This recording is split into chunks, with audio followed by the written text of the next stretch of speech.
Hello dear students, welcome to Unacademy India largest online platform. और बच्चों, मैं मंजू कुमार आप लोगों का हार्दिक स्वागत करता हूं अपने इस अद्भुत सेशन में। यूपीपीएससी मेंस हिस्ट्री और मेंस के लिए बच्चों एक क्रैश कोर्स है। 21 जनवरी के लिए हम प्रतिबद्ध है, आप लोगों के लिए कटिबद्ध है और क्रैश कोर्स आप लोगों के लिए लाए है।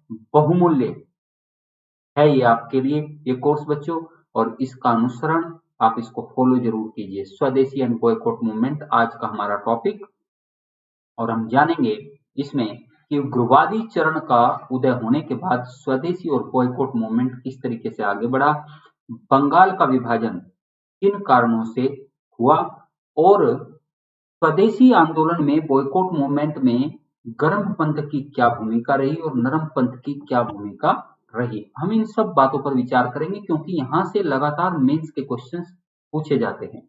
लगातार यहाँ से मेंस के क्वेश्चंस पूछे जाते हैं बच्चों। चलिए एक एक करके हम सभी बातों पर चर्चा करेंगे, लेकिन सबसे पहले हम लोग बात करते हैं थोड़ी सी कुछ अपने बारे में। आई एम मंजू कुमार बच्चों, mentor and coach for civil services, और 9 साल का एक्सपीरियंस है हिस्ट्री, आर्ट एंड कल्चर और इथिक्स जब से पेपर 4 ऐड हुआ है बच्चों सिलेबस में।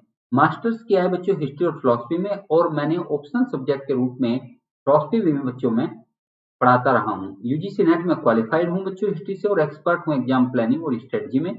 80,000 से ज्यादा स्टूडेंट्स को पढ़ाने का अनुभव मुझे प्राप्त है, और ये संख्या आप लोगों के माध्यम से लगातार बढ़ती जा रही है। Telegram channel Unacademy UP exam बच्चों जरूर ज्वाइन कर लीजिए, इसका बड़ा महत्व है क्योंकि यहाँ से आपको इम्पोर्टेंट क्लासेज और एग्जाम्स के नोटिफिकेशन लगातार मिलते रहते हैं, और पीडीएफ वगैरह भी बच्चों यहाँ से आपको मिल जाते हैं। अनअकैडमी का सब्सक्रिप्शन तो बच्चों बेहद अनिवार्य है, बेहद जरूरी है आपकी तैयारी को संपूर्णता देने के लिए, आपकी तैयारी को बच्चों एक फाइनल टच देने के लिए, आपके सपने को साकार करने के लिए अनअकैडमी का सब्सक्रिप्शन बेहद अनिवार्य है। यहाँ से लाइव क्लासेज आपको लगातार मिल जाती है, टेस्ट सीरीज क्विज़ मिल जाती है, डाउट क्लियरिंग सेशंस लगातार मिलते हैं।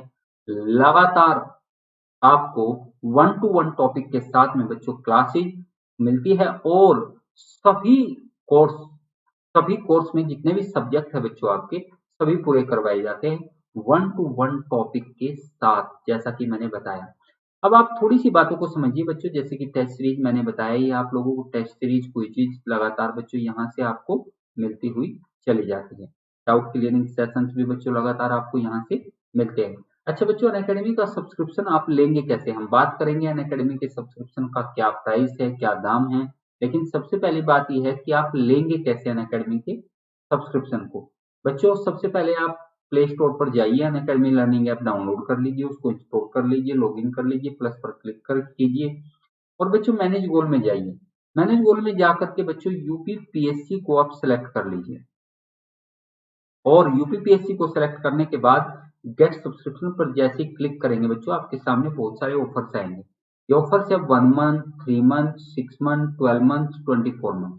आप भी जानते हैं बच्चों भली भांति कि सिविल सर्विसेज का जो कोर्स होता है वो 1 साल से कम की समय अवधि में पूरा जनरली नहीं हो पाता है। तो बच्चों ये अवधि थोड़ी सी हमें इसके लिए 1 साल की अवधि तो कम से कम चाहिए। तो बच्चों 1 साल का सब्सक्रिप्शन आप कम से कम ले। 12 महीने का सब्सक्रिप्शन आपको देख रहे हैं आप 7,000 का है। लेकिन बच्चों जैसे ही बच्चों आप मंजू 10 यूज करेंगे मेरा रेफरल कोड, ये घट करके बच्चों 6300 रुपए में हो जाएगा, और 8400 रुपए का है 2 साल का बच्चों, 24 मंथ का, यानी कि 2 साल का, और ये भी 7560 में आप मिल जाएगा यदि मंजू 10 आप यूज करोगे। तो बच्चों जैसे कि पहला सब्सक्रिप्शन 7,000 रुपए का है बच्चों, और दूसरा है बच्चों 8400 रुपए का, तो 7,000 वाला आपको मिलेगा 6300 रुपए में मंजू 10 यूज करने के बाद 10% का डिस्काउंट, और ये मिलेगा बच्चों 7560 रुपए में। आज ही सब्सक्राइब करें, आज ही सब्सक्रिप्शन ले, सारे के सारे कोर्स बच्चों विद पीडीएफ आपको मिलते हैं। प्लस सब्सक्रिप्शन लेने के क्या क्या लाभ हैं ये भी बच्चों हम लोग समझ लेते हैं। सभी एजुकेटर के द्वारा लाइव स्ट्रक्चर कोर्सेज आपको यहाँ से मिलते हैं। एजुकेटर परीक्षा की पूरी तैयारी कराते हैं बच्चों, आपको कहीं भी कभी भी असीमित लाइव क्लासेज आपको मिल जाएंगी। वीकली प्रश्नोत्तरी होती है बच्चों, क्विज़ होती है जिसमें आप अपनी क्षमता को जांच सकते हैं। सभी प्लस कोर्स में डाउट क्लियरिंग क्लास होती है। प्लस कोर्स में सब्जेक्ट को समझने के नए और आकर्षक तरीके एजुकेटर्स आपको बताते हैं। पीडीएफ आप बच्चों डाउनलोड कर सकते हैं, टेस्ट सीरीज क्विज़ दे सकते हैं, सही मार्गदर्शन आपको यहाँ से मिलता है। हिस्ट्री, ज्योग्राफी, पॉलिटी, इकोनॉमिक्स सबसे इंपॉर्टेंट जो पहलू है बच्चों वो है पीडीएफ। पीडीएफ आपको लगातार यहाँ से मिलता है।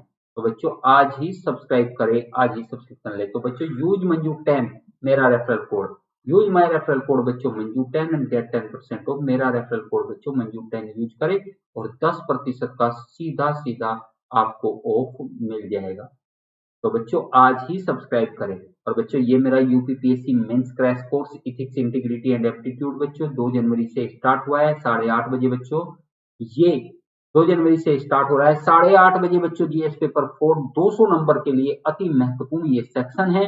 आप निबंध में भी सहायता प्राप्त कर सकते हैं बच्चों इसके माध्यम से। तो बच्चों बहुत क्विकली आप लोग जो है इसको सब्सक्राइब करें और जल्दी से मेरे क्लास में पहुंचे, मेरे क्लास में जो है एंट्री करें बच्चों। हम लोग पढ़ेंगे। और बच्चों आज का हमारा टॉपिक है स्वदेशी एंड बॉयकॉट मूवमेंट। चलिए अब टॉपिक पर बात करते हैं। और स्वदेशी और बहिष्कार आंदोलन बच्चों क्या है, क्यों हुआ और क्या कारण रही, इन सब पर बात करेंगे। लेकिन उससे पहले बच्चों आप लोग पहुंच चुके हैं क्लास में, जल्दी जल्दी से लाइक और शेयर कर दीजिए फटाफट। लाइक और शेयर करना ना भूले बच्चों, जितना सेशन शेयर होगा उतना ही अच्छा होगा। और लाइक जरूर कीजिए बच्चों, लाइक के बिना गुरु दक्षिणा नहीं मानी जाएगी। लाइक जरूर कीजिए, फटाफट लाइक कीजिए और शेयर कीजिए। एक बार फोन चेक कीजिए सभी बच्चे, जितने बच्चे क्लास में सभी फोन चेक करो और लाइक और शेयर धड़ाधड़ कर दे। चलिए आइए बच्चों जल्दी से हम समझते हैं अपनी बातों को। और बच्चों मैंने जैसा कि बताया था गर्मपंथ के बारे में आपको पिछली क्लास में, अब हम बताएंगे स्वदेशी और बहिष्कार आंदोलन के विषय में, स्वदेशी एंड बॉयकॉट मूवमेंट के बारे में बच्चों। बच्चों आप स्वदेशी और बहिष्कार आंदोलन की बात करने से पहले आप ये कह सकते हैं कि गर्म दल के उदय में बंगाल विभाजन का एक महत्वपूर्ण बच्चों योगदान रहा है। यानी कि गर्म दल के उदय में या उग्र राष्ट्र गर्म दल का के उदय का तात्कालिक कारण यदि हम देखें, इसका तात्कालिक कारण क्या रहा है गर्म दल के उदय का।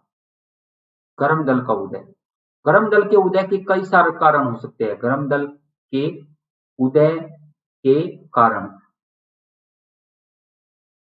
कई हो सकते हैं, लेकिन यदि हम इमीडिएट कोज की बात करें, तात्कालिक कारण की बात करें बच्चों, तो तात्कालिक कारण जो है वो कौन कौन से है पहले हम समझ लो एक बार।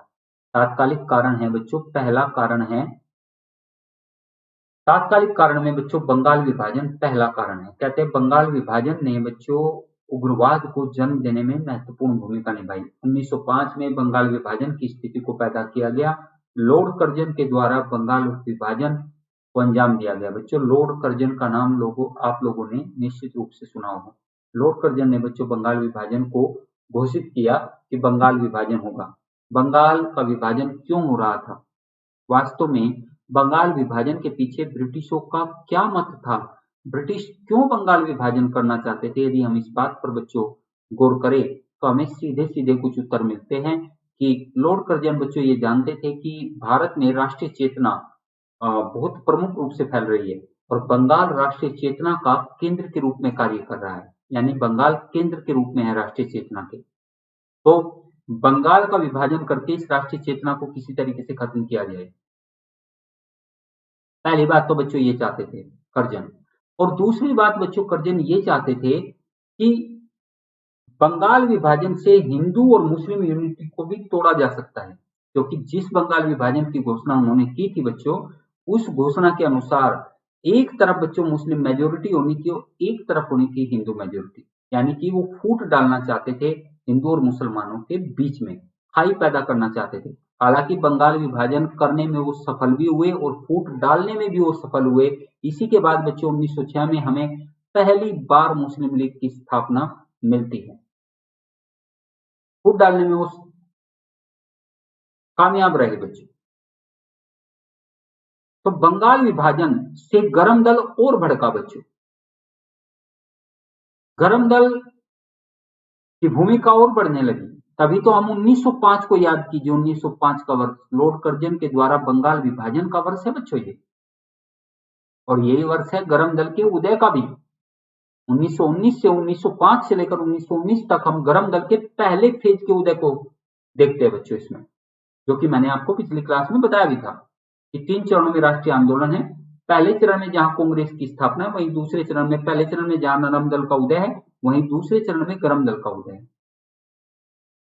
खैर, हम एक एक करके थोड़ी थोड़ी सी बातों को समझते हैं और बंगाल विभाजन को हम आपको अच्छे तरीके से बताते हैं।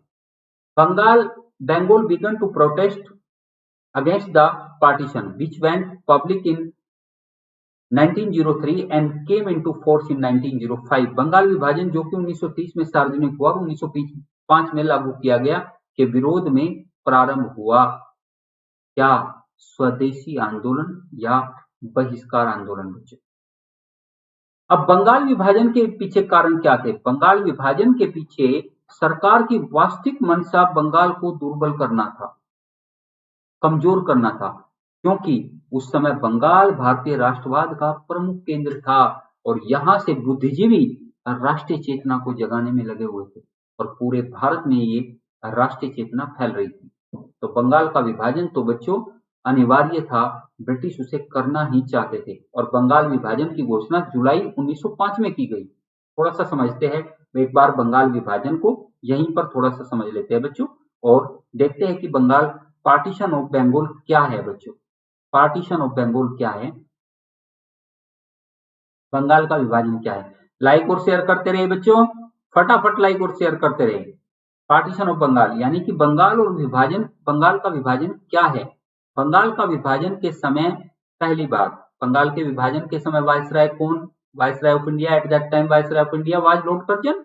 1905 बच्चों रखिए यहाँ पर, लॉर्ड कर्जन भारत के वायसराय। यहाँ पर मैंने ऊपर ही लिख दिया लॉर्ड कर्जन, आप इसको समझिए। एक बात तो ये हो गई बच्चों। दूसरी बात हो गई कि बंगाल विभाजन के कारण क्या है। देखिए बंगाल विभाजन में एक एक करके बात को समझिए। तो मैंने बताया जैसे कि वायसराय की बात करें यदि उस समय वायसराय कौन थे, तो वायसराय हो गए बच्चों लॉर्ड कर्जन हो गए वायसराय। चलिए जी, लॉर्ड कर्जन हो गए।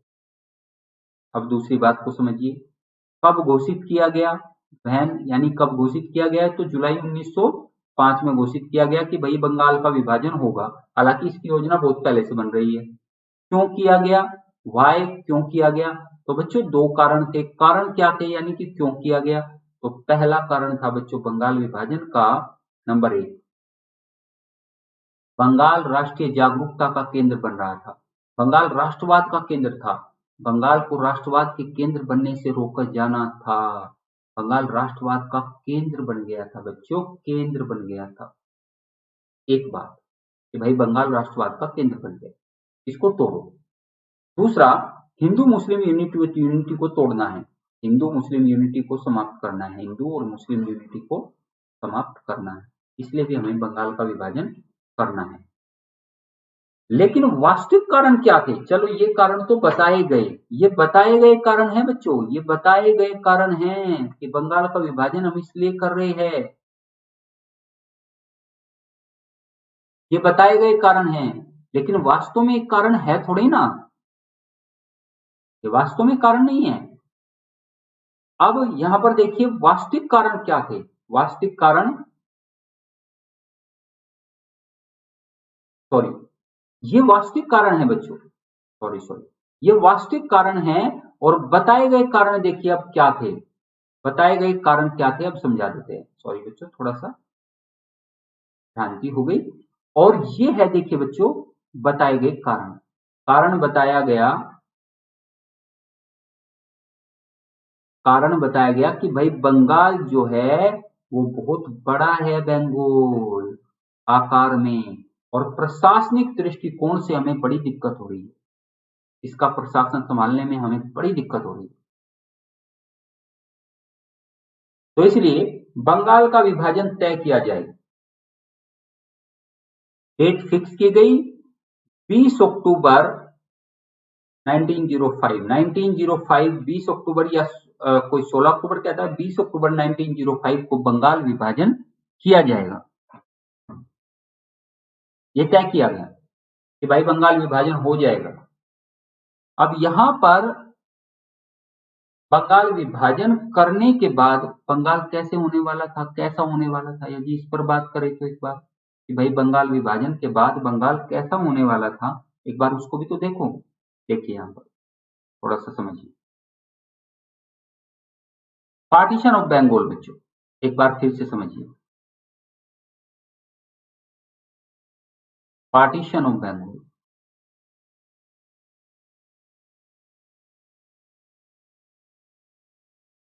बंगाल का विभाजन।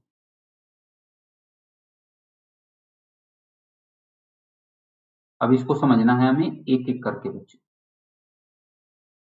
बंगाल विभाजन के बाद की स्थिति को हम समझ रहे हैं। यह है 1905।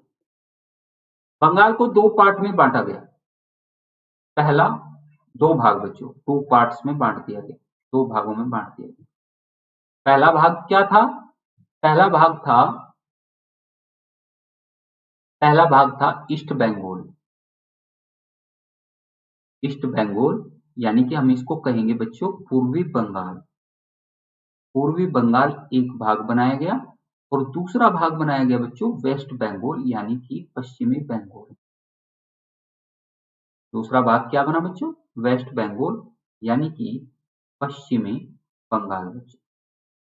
अब पूर्वी बंगाल की स्थिति क्या रही? पहली स्थिति, यहां की कैपिटल क्या बनाई गई? पहली बात तो ये बच्चों, कैपिटल बनाई गई यहां की पूर्वी बंगाल की ढाका। क्या बनी? ढाका बच्चों कैपिटल बनाई गई यहां पर। थोड़ा सा ध्यान से समझिएगा बच्चों कि बंगाल विभाजन के बाद बंगाल को कितने भागों में बांटा गया? तो it's divided into two parts, दो भागों में बांट दिया गया। और बच्चों बंगाल विभाजन समझ रहे हो? लाइक और शेयर रुकना नहीं चाहिए, फटाफट लाइक और शेयर करते रहो आप लोग, और ये सेशन सब तक पहुंचना चाहिए बच्चों। फटाफट करो लाइक और शेयर, जितना हो सकता है उतना बच्चों लाइक और शेयर करते रहिए। तो राजधानी ढाका, चलिए, और मुस्लिम मेजोरिटी बच्चों यहां पर मैंने क्या बताया? मुस्लिम मेजोरिटी यानी कि मुसलमान बहुमत है, मुस्लिम बहुमत है बच्चों, यानी कि आबादी टोटल मिलाकर लगभग 8 करोड़ की आबादी बंगाल की, और पूर्वी बंगाल में जिसमें से 3 करोड़ की आबादी बच्चों, जिसमें से अधिकतर मुस्लिम, तो मुस्लिम आबादी। अब पश्चिम बंगाल में आइए, कैपिटल क्या है भाई? कैपिटल है कैलकाटा जी, कैलकाटा है जी राजधानी, कलकत्ता। आबादी 5 करोड़ और हिंदू मेजोरिटी यानी कि हिंदू बहुमत, हिंदू बहुमत। ऐसे बच्चों बंगाल का विभाजन किया गया। तो सीधा सीधा दिखाई दे रहा है, सीधा सीधा दिखाई दे रहा है कि भाई बंगाल का विभाजन करने के पीछे मंतव्य साफ है। हिंदू और मुस्लिमों की एकता को तोड़ा जा रहा है, उसको विखंडित करने का प्रयास किया जा रहा है। यही तो स्थिति है, उसको विखंडित करने का प्रयास किया जा रहा है। लगातार विखंडित करो भाई, इसको करने में कामयाब भी हुए। भारतीय नेताओं को बंगाल का विभाजन रास नहीं आया और भारत में जमकर रक्षाबंधन मनाया गया बच्चों बंगाल विभाजन के दिवस। लोगों ने एक दूसरे की राखी बांधी और जमकर विरोध हुआ, पूरे भारत में विरोध हुआ बंगाल विभाजन का। बंगाल विभाजन को वापस लो और बंगाल विभाजन को रद्द करो, annulment of partition of Bengal करो, यानी कि रद्द कर दो विभाजन को। और इसी के विरोध में स्वदेशी और बॉयकॉट आंदोलन शुरू किया गया भारत में, यानी कि बंगाल में। कैसे आप विभाजन करते हैं? चलिए आगे की बात समझिए, क्योंकि राष्ट्रीय जागरूकता का मुद्दा है ना। राष्ट्रीय जागरूकता को आप कम करना चाहते हैं और हिंदू मुस्लिम में आप फूट डालना चाहते हैं। तो बंगाल विभाजन के पीछे सरकार की वास्तविक मंशा बंगाल को दुर्बल करना था, क्योंकि उस समय बंगाल भारतीय राष्ट्रवाद का प्रमुख केंद्र जो बन गया था बच्चों। और बंगाल विभाजन के लिए सरकार ने तर्क दिया, ध्यान दीजिए बात पर। बंगाल विभाजन के लिए सरकार ने तर्क दिया कि बंगाल की विशाल आबादी के कारण प्रशासन का सुचारू रूप से संचालन कठिन हो गया है। तो मैंने आपको अभी भी बताया कि भाई बताया गया कारण क्या था? बताया गया कारण तो ये था, बट वास्तविक कारण तो ये था नहीं बच्चों।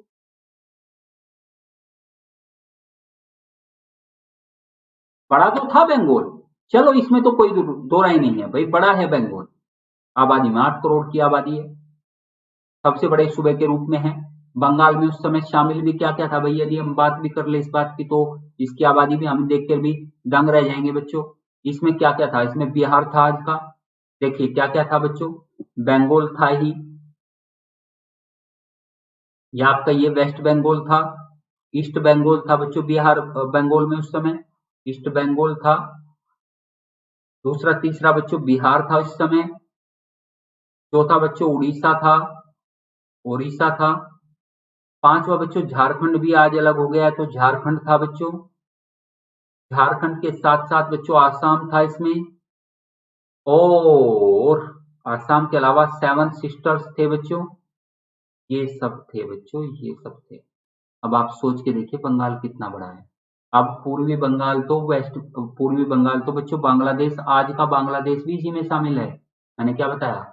और आज का बंगाल, जो पश्चिम बंगाल है, ममता बनर्जी की सरकार है यहाँ, वेस्ट बंगाल, वो भी इसी के अंतर्गत था, तो इसको भी समझ लीजिए यहाँ पर। तो बंगाल देखिए कितना बड़ा है। तो कुछ हद तक ब्रिटिश ठीक तो थे कि भाई शासन का काम तो ठीक से चल नहीं रहा है, तो चलो बंगाल को छोटी यूनिट कर देते हैं, एक छोटी इकाई बना देते हैं, जिससे शासन का काम थोड़ा सा ठीक ठाक चले, अच्छे तरीके से चले और शासन के कार्यों में दिक्कत ना आए। लेकिन मंशा तो कुछ और थी ना, मंशा तो राष्ट्रवाद को खत्म करने की थी। मंशा तो ये थी कि भाई कोई बहुत बड़ा आंदोलन फिर से ना उठ खड़ा हो हमारे खिलाफ, जैसे 1857 की क्रांति हो गई थी। मंशा तो ये थी बच्चों। यद्यपि कुछ सीमा तक सरकार का यह तर्क सही था, किंतु उनकी वास्तविक मंशा तो कुछ और ही थी। ये तो मैंने अभी बताया आप लोगों को। चलिए, विभाजन के फलस्वरूप सरकार ने बंगाल को दो भागों में विभक्त कर दिया। अब विभाजन हो गया, मैंने बताया दो भागों में बट गया, एक ईस्ट बंगाल हो गया बच्चों, जिसको आप बांग्लादेश कहते हो, इसमें 3 करोड़ की आबादी थी, 3 करोड़ 20 लाख के लगभग की, एक में 5 करोड़ 10 लाख की आबादी वेस्ट बंगाल में थी, जिसकी राजधानी कलकत्ता थी। ईस्ट बंगाल की राजधानी क्या थी, ढाका थी। विभाजन के फलस्वरूप सरकार ने बंगाल को दो भागों में विभाजित कर दिया, ये हम समझ चुके हैं। दो भागों में विभाजित कैसे किया, मैंने अभी अभी आपको बताया, ईस्ट बंगाल और वेस्ट बंगाल। पहले भाग में पूर्वी बंगाल तथा असम और दूसरे भाग में शेष बंगाल को रखा गया। पहले बंगाल में क्या क्या दे दिया गया, पूर्वी बंगाल जिसको आजकल आप बांग्लादेश कहते हो वो, और असम, दोनों को रख दिया गया, दोनों को रख दिया गया पहले वाले में। तो बच्चों पहले बंगाल में तो, पहले भाग में तो ये रखा गया। अब दूसरे भाग की बात समझिए। ये 2 पार्ट्स थे, मैंने अभी अभी बताया था आपको, और ये ईस्ट है, ईस्ट बंगाल है, यानी कि पूर्वी बंगाल है बच्चों, इंग्लिश में ईस्ट बंगाल या पूर्वी बंगाल भी कह सकते हैं बच्चों हिंदी में इसको। और ये वेस्ट बंगाल है बच्चों,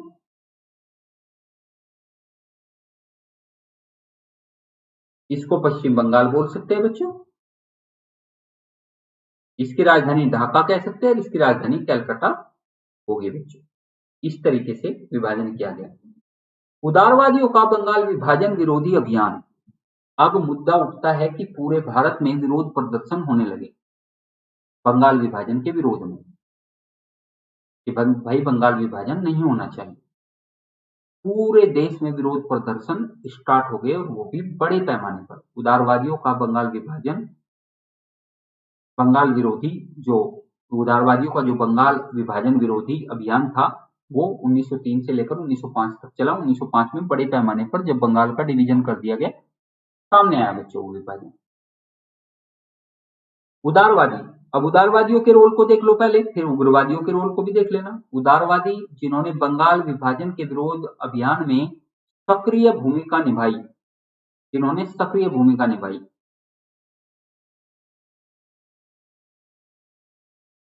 कौन कौन थे, उनमें सुरेंद्र नाथ बैनर्जी थे बच्चों, के मिश्रा थे, पृथ्वी चंद्र रॉय थे बच्चों, इसमें ये प्रमुख नेता थे। खैर सुरेंद्र नाथ बैनर्जी का तो योगदान बहुत बढ़िया रहा है, बहुत प्रसिद्ध नेता रहे। उदारवादी नेता के रूप में बात करें तो सुरेंद्र नाथ बैनर्जी, दादा भाई नौरोजी बड़े नाम है, गोखले बड़े नाम है।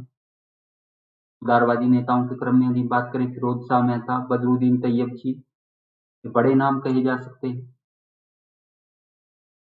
सुरेंद्र नाथ बैनर्जी, के मिश्रा और पृथ्वी चंद्र रॉय प्रमुख लोग थे बंगाल विभाजन के विरोधी अभियान में। उदारवादियों ने विरोध कैसे किया? अब उदारवादियों का विरोध करने का अपना तरीका था। उदारवादियों के विरोध को हमने बताया भी था कि भाई उदारवादी तो अपने ही तरीके से विरोध करते थे। नरम दल जो है बिल्कुल अलग तरीके से विरोध की प्रक्रिया को अपनाता था बच्चों। और उसने क्या क्या किया?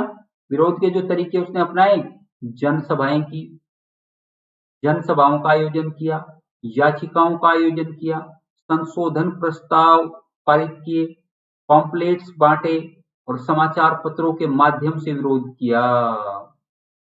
उदारवादी यही कर सकते थे भाई। और उग्रवादी इससे ही तो खपा होते थे कि भाई तुम कब तक जनसभाएं करोगे,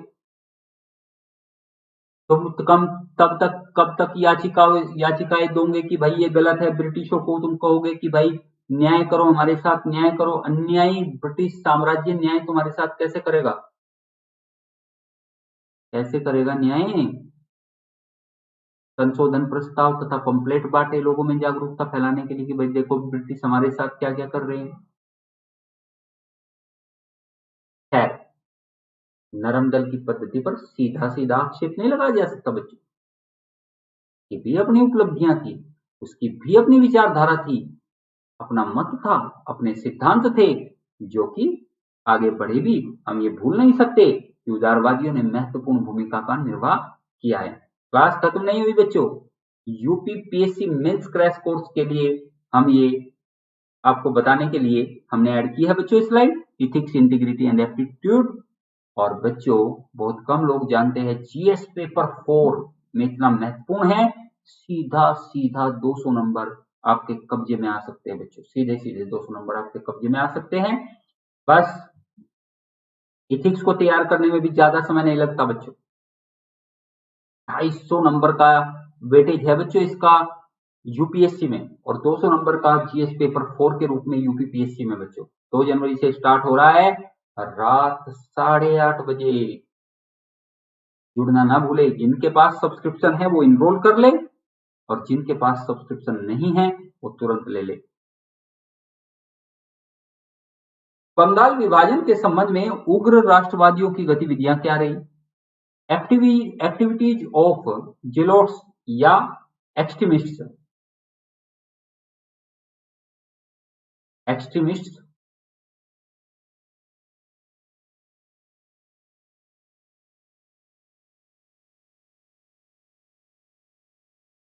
पार्टीशन के बंगाल पार्टीशन में उग्रवादियों की क्या भूमिका रही?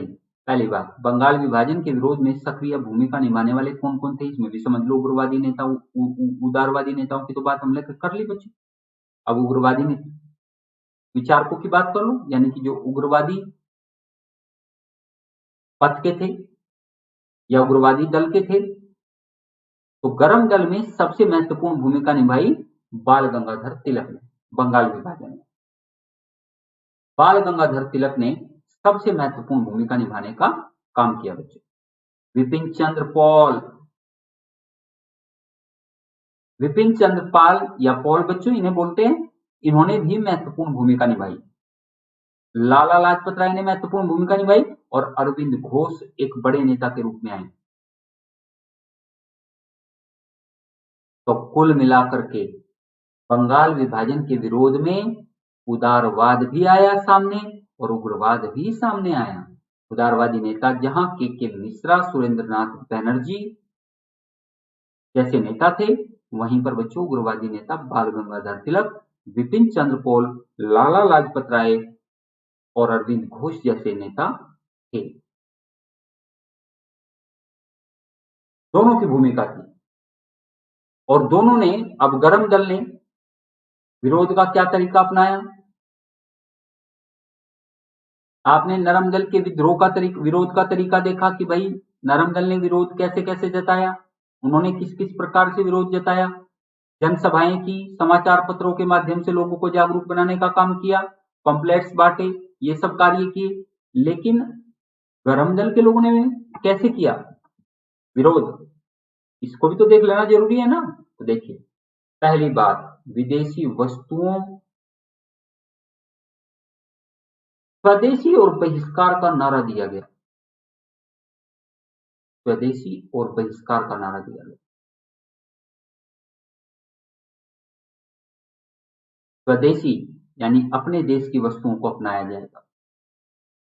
बहिष्कार यानी कि सीधा सीधा बॉयकॉट किया जाएगा, बॉयकॉट किया जाएगा। और वो भी किसका? फॉरेन गुड्स का, विदेशी वस्तुओं का, विदेशी कपड़ों का बहिष्कार किया जाएगा। इससे क्या होगा? इससे ब्रिटिशों के व्यापार को धक्का लगेगा, इससे ब्रिटिशों को हानि होगी। लेकिन सिर्फ वस्तुओं का बहिष्कार करके, विदेशी वस्तुओं का बहिष्कार करके काम थोड़ी ना चलेगा।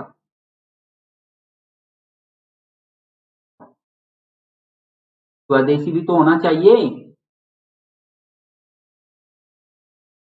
यदि स्वदेशी नहीं होगा तो फिर तो दिक्कत हो जाएगी। तो जनसभाओं का आयोजन, चलिए जनसभाओं का आयोजन किया गया, उग्र प्रदर्शनों पर बल दिया गया। बड़ी बड़ी जनसभाओं का आयोजन किया गया और उग्र प्रदर्शन भी साथ ही साथ में किया गया, लगातार उग्र प्रदर्शन भी किया गया। तो ये कार्य भी किया गया। स्वयंसेवी संगठनों एवं समितियों का गठन किया गया। बहुत सारी ऐसी समितियां बनाई गई जिससे कि विरोध के तरीकों को और अधिक लोगों तक बढ़ाया जाए, पहुंचाया जाए और इस आंदोलन को और तेज किया जाए। कई सारी समितियां बनी थी, जो पहले से भी थी और नई भी समितियां बन रही थी। अनुशीलन समिति बंगाल में प्रमुख समिति के रूप में थी। तो स्वयंसेवी संगठनों का बने समितियों का गठन करना भी उग्रवाद ने बच्चों ये भी काम एक शुरू किया, स्टार्ट किया। और क्या किया और भी बता देते हैं। विरोध के लिए परंपरागत लोकप्रिय त्योहारों एवं मेलों का आयोजन किया गया। दुर्गा पूजा की शुरुआत की गई। दुर्गा पूजा आपने सुना है बंगाल में मुख्य रूप से होती है, बड़े बड़े पंडाल लगाए जाते हैं, मुख्य रूप से बड़े स्तर पर होती है और वो भी छोटे स्तर पर नहीं होती। तो विरोध प्रदर्शन के लिए परंपरागत लोकप्रिय त्योहारों और मेलों का आयोजन किया गया ताकि लोग इकट्ठे हो और लोगों को ब्रिटिश शासन के घृणात्मक स्वरूप के बारे में बताया जाए। लोगों को ये बताया जाए कि हमें फूट डालने के लिए सब किया जा रहा है। ये तो जरूरी है ना बताना लोगों को। आत्मविश्वास या आत्मशक्ति की भावना पर बल। स्वदेशी या राष्ट्रीय शिक्षा कार्यक्रम बनाए गए। स्वदेशी या भारतीय उद्योगों को प्रोत्साहन दिया गया। भारतीय उद्योगों को प्रोत्साहन, भाई अभी अभी मैंने बताया कि सिर्फ इस बात से काम बिल्कुल नहीं चल सकता कि भाई आप लोग जो है बिल्कुल सिर्फ और सिर्फ बात करें कि आप फॉरेन गुड्स,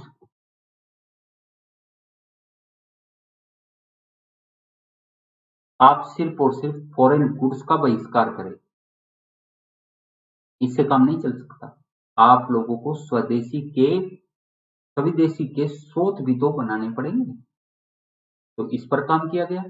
आत्मविश्वास तथा आत्मशक्ति की भावना पर बल दिया गया। आत्मविश्वास को जगाया गया। स्वदेशी और राष्ट्रीय शिक्षा कार्यक्रम बनाए गए। स्व शिक्षा की बात कही गई। 4 नारों को प्रमुखता दी गई। ये 4 नारे आगे चलकर गरम दल और नरम दल के बीच में बड़ा विरोध लेकर आएंगे। ये 4 नारे कौन कौन से थे हम आपको बता देते हैं एक बार में।